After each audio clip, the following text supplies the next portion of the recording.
Assalamualaikum and salam sejahtera, salam madani and salam satu Malaysia to all the judges. My name is Nur Nabila binti Muhammad Amizi. My name is Shakira binti Saiful Ali. My name is Hadina Wadiha binti Mat Tahir. My name is Muhammad Hakim bin Faisal. Our ID is 1342. Our project title is Development of Activated Carbon from Empty Fruit Bunch and Rice Husk for decolorization in palm oil mill effluent final discharge from FT. So, for the introduction, as we know, palm oil industry in Malaysia produce a lot of agricultural waste such as empty fruit bunch from oil palm industry and also rice husk from rice mill industry. Both raw material are rich in carbon and can be reused as a useful product like adsorbents. However, oil palm industry also produce a wastewater called palm oil mill effluent final discharge. The palm oil mill effluent final discharge has a dark brown color and polluted even after the treatment. So in this study, we are going to make an activated carbon from empty fruit bunch and rice husk, which are cheap and also eco-friendly way to remove color from the wastewater. For the problem statement, we can see oil palm empty fruit bunch and rice husk are produced in large amount and usually become the waste. If not properly managed, they become the environmental problems. Second, high cost in commercial activated carbon. There may be effectiveness, but it's very expensive. But so it's not suitable for large scale wastewater treatment. Third, palm oil mill effluent still has a high color and BOD in the final discharge. So current methods are not effective enough to meet a discharge standard. For the problem statement, Objective 1, to produce activated carbon from agricultural waste like rice husk and empty fruit bunch for decolorization in palm FT. In this project, activated carbon is produced from agricultural waste like rice husk and empty fruit bunch. These materials are chosen because they are environmental friendly and low cost.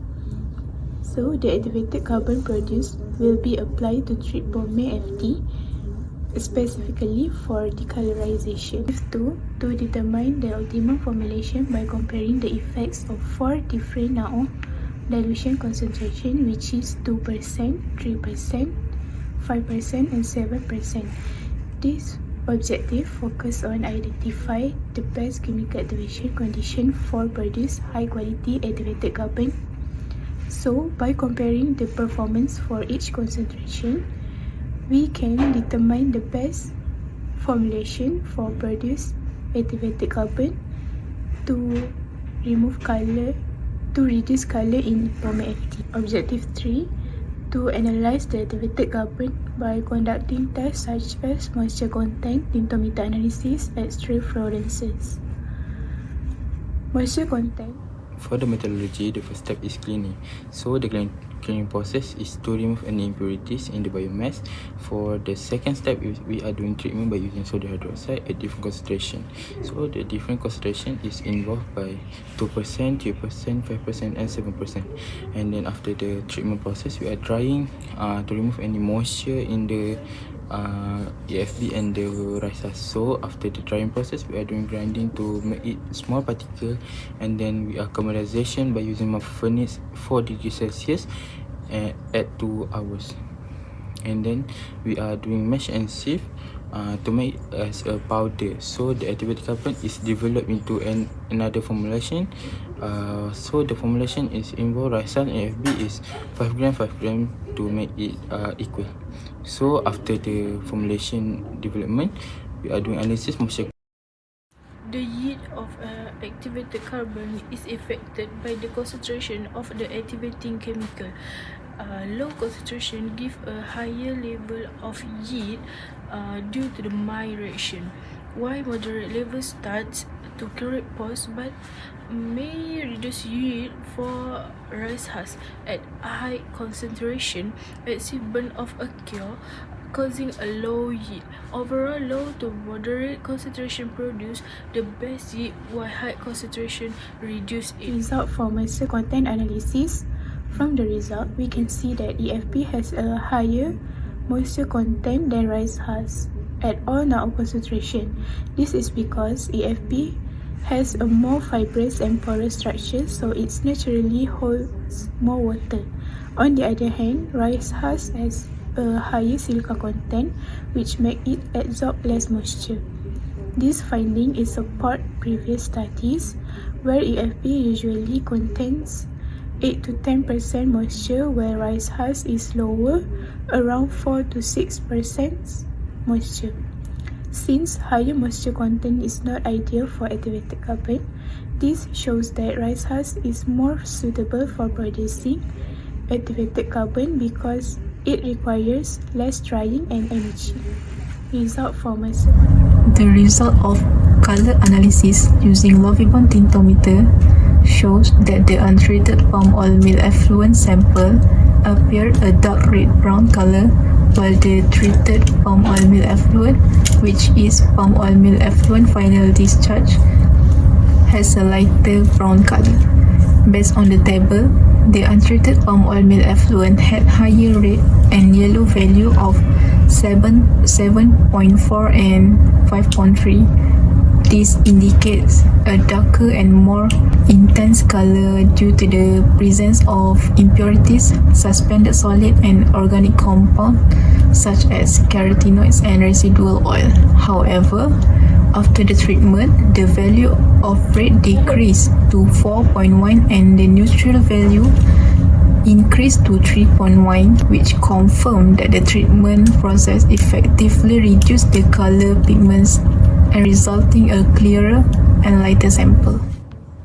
So for the SF result, activated carbon from empty fruit punch and rice husk show the presence of elements such as carbon, oxygen, magnesium, silicon, potassium, calcium, and iron. So this element is common found in biomass activated carbon. So AFB, the activated carbon show the higher peak for material elements like ferrum, calcium, and potassium. This is display higher mineral content in the AFB. Other than rice husk, active carbon from the rice husk display stronger silicon peak, reflect the natural high silica content in the rice husk. So this present element are confirmed in the activated carbon that have ash forming after activation. So rice husk carbon may have higher thermal stability due to silica content, while AFB active carbon may show higher reactivity due to its metallic component. That's all. For impact or significance of study, this study is significant for advancing cost-effectiveness water treatment by exploring the use of a low-cost natural waste materials such as empty fruit bunch and rice husk for presumed absorbent for removing heavy metal for wastewater. Second, the study highlight the potential to perform this agricultural residue into valuable products such as biofuels, biochar, and biomaterials through sustainable thermochemical conversion method like pyrolysis. So third, activated carbon derived organic waste materials such as sugarcane, but we use in our product we use empty fruit bunch and rice husk can effectively remove the pollution like BOD or color from the wastewater. For impact or significance of study, this study is significant for advanced.